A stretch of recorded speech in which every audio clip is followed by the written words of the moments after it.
میں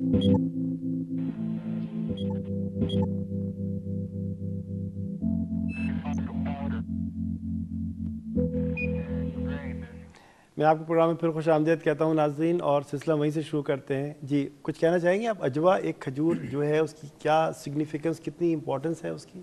عجوہ کے بارے میں تھوڑا آپ کو تفصیل یہ بتاؤں کہ عجوہ کے بارے میں یہ ہے کہ عجوہ وہ کھجور ہے، وہ کھجور کا درخت ہے جو کہ نبی کریم صلی اللہ علیہ وسلم نے اپنے دست مبارک سے جو ہے لگایا۔ مدینہ شریف کی یہ ایک کھجور ہے اور آپ صلی اللہ علیہ وسلم نے اس کو جنت کا پھل قرار دیا۔ پھر عجوہ کے بارے میں آپ صلی اللہ علیہ وسلم کی ایک حدیث مبارکہ یہ ہے کہ جو شخص 7 عجوہ کھجوریں صبح کے وقت نہار منہ اگر یہ کھا لے تو اس دن کے لیے اسے جادو سے اور زہر سے جو ہے بالکل پاک ہو جاتا ہو، اسے جادو اور زہر جو ہے اس کے اوپر کوئی اثر نہیں کرے گا۔ پھر نبی کریم صلی اللہ علیہ وسلم نے عجوہ کھجور کو جنون اور دیوانگی کے اندر بھی بہت فائدہ مند قرار دیا۔ پھر ایک مشہور واقعہ ہے کہ جس میں آپ صلی اللہ علیہ وسلم حضرت سعد بن وقاص صحابی ہیں، صحابی رسول ہیں، ان کے پاس تشریف لے گئے اور آپ نے جب ان کی عیادت کی اور دیکھا اور آپ صلی اللہ علیہ وسلم نے اپنا ہاتھ جو ہے ان کے سینے مبارک پہ رکھا تو آپ نے یہ محسوس کیا، آپ نے کہا کہ سعد تمہیں جو ہے دل کا دورہ پڑا ہے، اور پھر آپ صلی اللہ علیہ وسلم نے یہ تجویز کیا اور یہ کہا کہ تم 7 عجوہ کھجوریں گھٹلی سمیت جو ہے لے لو، گھٹلی سمیت۔ یہ ہمارے ذہن میں نہیں چاہیے کہ اس طرح کی جو ریمیڈیز ہیں اس کے پیچھے جو فلسفی ہے اسلام کی، یہ روحانی فلسفی اور یہ دوا کے طور پہ جو استعمال ہو رہی ہے۔ جی میں آپ کو تھوڑا سا میں جو سمجھتا ہوں وہ یہ ہے کہ نبی کریم صلی اللہ علیہ وسلم دراصل اللہ تعالیٰ نے آپ کو انٹروڈیوس کرایا ہے کہ آپ صلی اللہ علیہ وسلم رحمت للعالمین ہے، تمام جہانوں کے لیے رحمت۔ اب ایک رسول جو کہ رحمت للعالمین ہے وہ کسی بھی شخص کو کسی بھی اللہ تعالیٰ کی مخلوق کو تکلیف میں نہیں دیکھ سکتا۔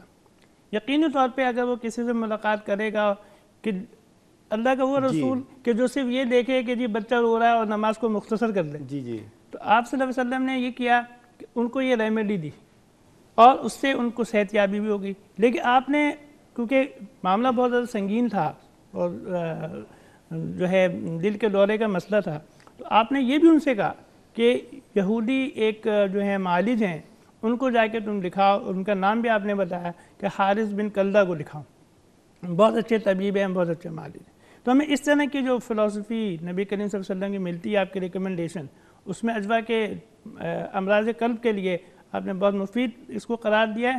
اکثر لوگ اس کا استعمال کرتے بھی ہیں اور بہت سے لوگوں کو ایسے بھی اگر آپ کچھ سرچ کریں جا کے تو آپ دیکھیں گے کہ جنہوں نے اس کو کھایا ہے اور ان کو اتنا زیادہ فائدہ ہوا ہے کہ انہیں بائی پاس وغیرہ کرانے کی بھی ضرورت نہیں پڑی۔ اچھا، کن امراض میں آپ سمجھتی ہیں کہ یہ بہت زیادہ مفید ہے یا اس کے علاوہ کوئی اور بات؟ کھجور عجوہ تو وہ کھجور وہ اسپیشل کھجور ہے جو آپ صلی اللہ علیہ وسلم کے دست مبارک سے لگائی گئی، تو اس لیے اس کی اہمیت زیادہ ہے۔ لیکن باقی تمام کھجور میں بھی اگر آپ دیکھیں، کیونکہ کھجور میں اس کو اس طرح سے بتاتی ہوں کہ آپ صلی اللہ علیہ وسلم نے اس کی ریمیڈی بتا دی تو وہ بلا جواز نہیں ہوگی۔ اب تحقیق یہ کہتی ہے، سائنس یہ کہتی ہے کہ جو کھجور ہے وہ فل آف نیوٹریشن ہے، یعنی کہ اس میں اتنے نیوٹرینٹس ہیں جو کسی اور فروٹ میں آپ کو نہیں ملیں گے۔ ایک عام کھجور بھی لے لیں ایک عام عجوہ کے علاوہ، عجوہ کے علاوہ بھی ایک قسم ہے، بالکل کھجوروں کی بھی تقریباً میرے خیال سے 50-60 قسمیں ہیں۔ بالکل نمبر آف اسپیشیز جو ہیں وہ موجود ہیں کھجوروں کی بھی۔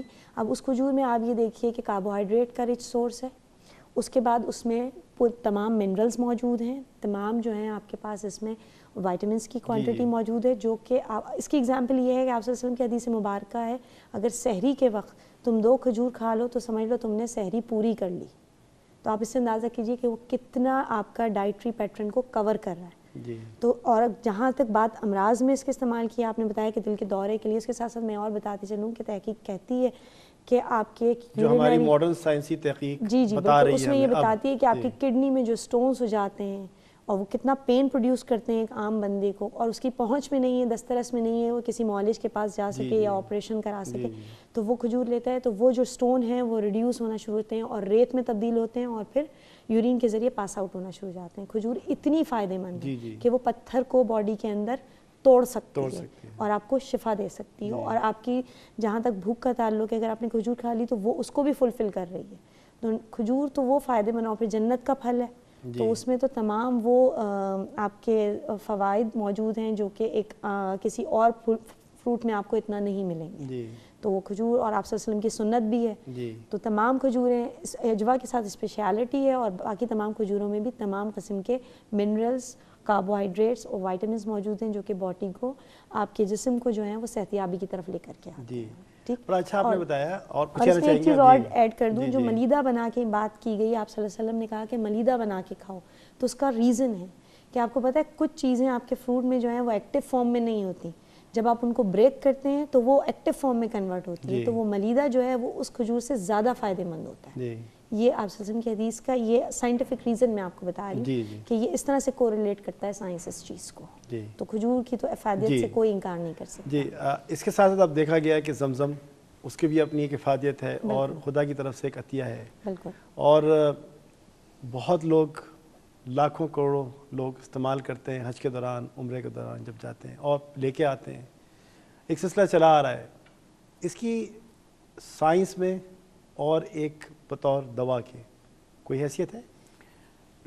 زمزم کے بارے میں یہ عرض کروں کہ زمزم کے اوپر بہت زیادہ تحقیق ہوئی ہے, کیونکہ اصل میں پہلے شاہ فیصل مرحوم کے زمانے میں اس پہ تحقیق شروع ہوئی, کیونکہ ایک کنسیپٹ یہ تھا کہ یہ کیونکہ شیلو اور نیچے والے علاقے میں ہے تو ہو سکتا ہے کہ ادھر ارد گرد کا جو پانی ہے وہاں جمع ہوتا ہو اور پھر اس کو کیونکہ زمزم کے جو لغوی معنی ہیں وہ کہ ٹھہر جا, ٹھہرنے کے ہیں. ٹھہر جا. جی ہاں. تو پھر یہ کہ اس کے اوپر بہت زیادہ تحقیق ہوئی. نبی کریم صلی اللہ علیہ وسلم کی حدیث مبارکہ یہ ہے کہ زمزم ہر اس مقصد کے لیے ہے کہ جس کے لیے اس کو پیا جائے. جی. اور آپ صلی اللہ علیہ وسلم کی ایک حدیث مبارکہ جو ہے وہ یہ بھی ہے کہ زمزم جو ہے بیماری میں شفا ہے اور غذا کے لیے بھی استعمال کیا جا سکتا ہے اور پیاسے کے لیے جو ہے وہ پانی ہے. جی. یہ آپ نے فرمایا. اور اس پہ جو تحقیق کی گئی اور اس کے انگریڈینٹس کو دیکھا گیا, ایک چیز میں آپ کو بتاؤں کہ عام طور پہ یہ ہوتا ہے کہ جب پانی کو کسی جگہ جمع کر لیا جاتا ہے تو وہ کنٹامینیٹ ہو جاتا ہے, اس کے اندر کائی, ہرے رنگ کی کائی جمع ہو جاتی ہے. لیکن آپ دیکھیں کہ زمزم جس کنویں میں ہے وہ بالکل شیشے کی طرح شفاف ہے, اور زمزم کے پانی کو جب ہم کسی گلاس میں کسی بوٹل میں بھی رکھتے ہیں تو کنٹامینیٹ نہیں ہوتا. یہ جو پوری تحقیق ہے انہوں نے کہا اس کا الٹرا وائلٹ ریڈیشن سے بھی اس کو چیک کیا گیا, انہوں نے کہا اس کے اندر کنٹامینیٹ ہونے کی صلاحیت ہی نہیں ہے. ایک آپ کے پاس منرل واٹر کا اگر بوٹل ہے, ان کی کلیم یہ ہوتا ہے کہ جب تک سیل ہے جب تک تو پراپر ہے, سیل اگر کھل گئی اس کے بعد یوز لیس ہو جائے گی, پھر اس کی کوئی گارنٹی جو ہے کمپنی بھی نہیں لیتی.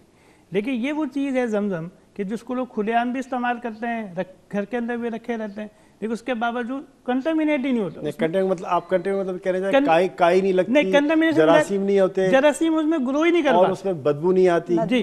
کیونکہ آپ تو دیکھیں کہ پانی اگر آپ کچھ عرصے رکھیں تو اس میں اسمیل آنے لگتی ہے. تاکہ مقصد یہ ہے کہ لوگ سننا چاہیں گے کس چیز کی بات. اور اس کے علاوہ اگر دیکھا جائے کہ اس کی اور افادیت کیا ہے آپ کچھ کہنا؟ اور اس کی افادیت یہ ہے کہ اس کو مطلب نبی کریم صلی اللہ علیہ وسلم نے اپنے زمانے میں بھی اور آج کے زمانے میں بھی لوگ جو ہے بیماری کے لیے اس کو استعمال کرتے ہیں. اور پراپر مطلب ایک کوئی ہم یہ کہیں کہ پوری دنیا میں کوئی ایسا پانی ہے کہ جو کہ مکمل طور پہ جو ہے صحت کے لیے جو ہے درکار ہے. WHO کی جو گائیڈ لائن ہے اور جو انگریڈینٹ کی لسٹ اور اس کی جو کمپوزیشن وہ دیتے ہیں, کتنے سالوں سے آپ اندازہ لگا سکتے ہیں کہ یہ اس کنویں سے نکل رہا ہے, لیکن اس کی کمپوزیشن میں ابھی تک کوئی ڈفرینس نہیں آیا. کیلشیم کی وہی کمپوزیشن ہے, میگنیشیم کی وہی کمپوزیشن ہے, کلورین کی وہی کمپوزیشن ہے, کاربونیٹ کی وہی کمپوزیشن ہے, وہ جو آج سے کئی سال پہلے جو کمپوزیشن تھی وہی کمپوزیشن. اور میں آپ کو یہ بتاؤں کہ 1 سیکنڈ میں 8000 لیٹر پمپ ہوتا ہے جی, لیکن اس کی کمپوزیشن میں کوئی ڈفرینس نہیں آ رہا, اور پوری دنیا کو جو ہے یہ پانی جو ہے وہ فیض یاب کر رہا ہے اور اس سے جو فائدہ اٹھا رہی ہے. اللہ تعالیٰ کا یہ ایک عطیہ ہے کہ جو اللہ تعالیٰ نے لوگوں کو دیا. ایک ایڈ پڑھ دوں پوائنٹ اس میں کہ ایوپریٹ نہیں ہوتا زمزم, ایوپریٹ نہیں ہوتا, عام پانی جو ہے وہ ایوپریٹ ہوتا ہے, اس میں ہوا میں تحلیل ہو جاتا ہے, مطلب کہنا کا مقصد یہ. لیکن اس کو اگر آپ رکھ دیں گلاس کے اندر اور بوتل میں بند کر کے کھول کے تو یہ ایوپریٹ نہیں ہوتا, ایسے ہی رہتا ہے. کچھ آپ کہنا چاہیں گے؟ اچھا, دوسرا یہ کہ اس کے جو ڈاکٹر صاحب نے بتایا کہ یہ 8000 لیٹر پمپ آؤٹ ہوتا ہے پر سیکنڈ کے اندر. آپ اس میں ایک اور امپورٹنٹ چیز یہ دیکھیے کہ اگر آپ اپنے مطلب زمزم صرف دنیا میں ایک ہی جگہ ملتا ہے, وہ واحد ہے مکہ ہے. مکہ کے اندر آپ کو وہ زمزم ملتا ہے. اچھا, آپ اس کے بعد پوری دنیا میں اس واٹر کو لوگ لے کر جاتے ہیں اور اپنے گھروں میں سالوں تک بھی رکھ لیں. تو ضروری وہ یہ نیسیسری نہیں کہ صرف وہ اس کنویں میں ہی نہیں کائی لگ رہی, وہ آپ کے گھر کی بوٹل میں بھی اس کو کائی نہیں لگے گی, کیونکہ یہ ایک مقدس پانی ہے جسے ہم ہولی واٹر بھی کہتے ہیں. اور اس پہ بہت زیادہ سائنس نے, یورپ نے, سب نے تحقیق کی ہے کہ ایسا کیا میجک ہے اس کے اندر, کیونکہ یہ اینٹی بیکٹیریل اٹ سیلف ہو گیا, بہت زیادہ تحقیق ہوئی ہے, اور یورپ میں بہت زیادہ تحقیق ہوئی ہے اس کے اوپر. اور یہ اٹ سیلف جراثیم کش ہے جسے ہم اینٹی بیکٹیریل کہتے ہیں کہ اس میں بیکٹیریا پیدا ہی نہیں ہوتے تو اس میں فنگس لگے گی کیسے؟ نہ فنگل گروتھ ہو سکتی ہے اس کے اندر، نہ بیکٹیریل گروتھ ہو سکتی ہے. کمپوزیشن کی ڈاکٹر صاحب نے بات بتائی کتنی امپورٹنٹ کمپوزیشن ہے جو کہ آپ کے منرل واٹر، ڈسٹل واٹر جو آپ عام طور پہ نمبر آف واٹرز یوز کرتے ہیں فار ڈفرینٹ ڈیزیز کے اندر، تو یہ تو وہ پانی ہے جس میں سب کچھ خدا نے خود ہی دے دیا ہے. اللہ تعالیٰ نے اس میں ہر چیز ہر اجزاء کو اپنی اپنی مقدار میں رکھا ہوا ہے. اور دوسری بات کہ یہ پانی تیزابی نہیں ہے، اساسی پانی ہے، یعنی کہ ایسیڈک نہیں ہے، بیسک واٹر ہے. تو وہ آپ کو جو ہے وہ پینے سے بھی بھاری نہیں محسوس کروا رہا ہے. لیکن ایک غذا ہے، غذا ہے ٹوٹلی. اگر بھوک میں آپ پیتے ہیں تو آپ دیکھیے گا آپ کو جو لوگ جن پہ عمرہ پہ جانے کا جن کا اتفاق ہوتا ہے یا حج پہ جاتے ہیں وہ حج مبارک ادا کرنے کے لیے، تو وہ آپ یہ دیکھیے پورا دن کچھ نہ کھائیں اور اس پانی سے اگر وہ پیٹ بھر لیتے ہیں تو ان کو پورا دن بھوک نہیں لگتی ہے. یہ پورا آپ کا ایک فل آف نیوٹریشن ہے، سیم لائک کھجور. جس طرح آپ نے کھجور کھا کے آپ پورا روزہ رکھ سکتے ہیں، اس طرح آپ زمزم پی کر بھی روزہ رکھ سکتے ہیں. آپ کو بھوک کا احساس بھی نہیں ہوگا. تو اب ایک لفظ سامنے آ رہا ہے اس مذاکرے کے بعد، غذا، دوا اور شفا. غذا، دوا اور شفا. تو یہ تینوں عناصر اس کے ساتھ موجود ہیں. اس کے ساتھ آپ روشنی ڈالیں گے اس سلسلے میں؟ جی یسن میں جیسے میں نے آپ کو حدیث مبارکہ سنائی اسی طرح سے مطلب زمزم کے اندر تینوں چیزیں موجود ہیں. نمبر ایک یہ کہ یہ جو ہے غذا ہے. ایک صحابی کا ذکر ہے احادیث کے اندر کہ آپ 40 سال تک جو ہے 40 دن تک جو ہے وہاں پہ رہے اور صرف زمزم کا پانی پیتے رہے جی، اور کچھ کھایا پیا نہیں. جی. اس کے باوجود وہ تندرست رہے اور انہوں نے جو ہے وہاں پہ رہتے ہوئے مطلب عمرہ وغیرہ بھی کیا اور تمام ایکٹیویٹیز بھی کی. اور ان کا یہ کہنا بھی، ان کا اپنا یہ کہنا بھی ہے کہ میں اور زیادہ اپنے آپ کو صحت مند محسوس کر رہا ہوں. جی. تو معلوم یہ ہوتا ہے کہ یہ صرف پانی نہیں ہے جی. بلکہ یہ ایک پورا غذا کا ایک پورا سسٹم ہے کہ جو اس کے اندر موجود ہے اور مطلب پوری غذا جو ہے آپ کو پرووائڈ کرتا ہے. جی. شفا ہم ان معنوں میں کہہ سکتے ہیں زمزم کے لیے، جیسے نبی صلی اللہ علیہ وسلم نے فرمایا کہ ہر بیماری کے لیے شفا. آپ نے یہ بھی کہا اور بیماری کے لیے لوگ اس کو استعمال بھی کرتے ہیں. مختلف اگر آپ لٹریچر میں جائیں اور سرچ تھوڑا سا کریں تو ہم دیکھیں گے کہ کچھ ایسے بھی افراد ہمیں ملیں گے مختلف ممالک کے کہ جو یہاں پہ آئے، انہوں نے حج کی نیت سے آئے اور پھر انہوں نے اپنا یہاں پہ جو ہے علاج تو نہیں، ان کو جو ہے ڈاکٹر نے جواب دے دیا تھا. ایک خاتون کا ذکر آتا ہے کہ جی ان کو سرطان کا مسئلہ، انہیں جو ہے منع کر دیا گیا کہ بھئی اب تمہارا کچھ نہیں ہو سکتا، کیا کرائیں؟ تو انہیں کہ چلیں مکہ مکرمہ ہی جاتے ہیں. تو انہوں نے پھر اس پانی کا استعمال کرا اور پھر اس سے ان کی صحت یابی بھی ہو گئی. ایک صاحب کے جن کے آنکھوں میں مرض تھا، انہوں نے اس کو جو ہے اپنی آنکھوں کے اندر لگایا، زمزم کو لگاتے رہے. انہیں اصل میں بہت باریک قرآن پڑھنے کی عادت تھی لیکن جب آتے اس کو دیکھ نہیں پاتے تھے اور ان کا دل یہ چاہتا تھا. تھوڑا سا کمی ہے، میں پھر آتا ہوں، بریک ہے، پھر آپ تب آتا ہوں. جی ناظرین، آپ نے سنا، یقیناً پسند تو آیا ہوگا. ایک چھوٹی سی بریک لیتے ہیں، اس کے بعد پھر حاضر ہوتے ہیں. ہمارے ساتھ رہیے گا.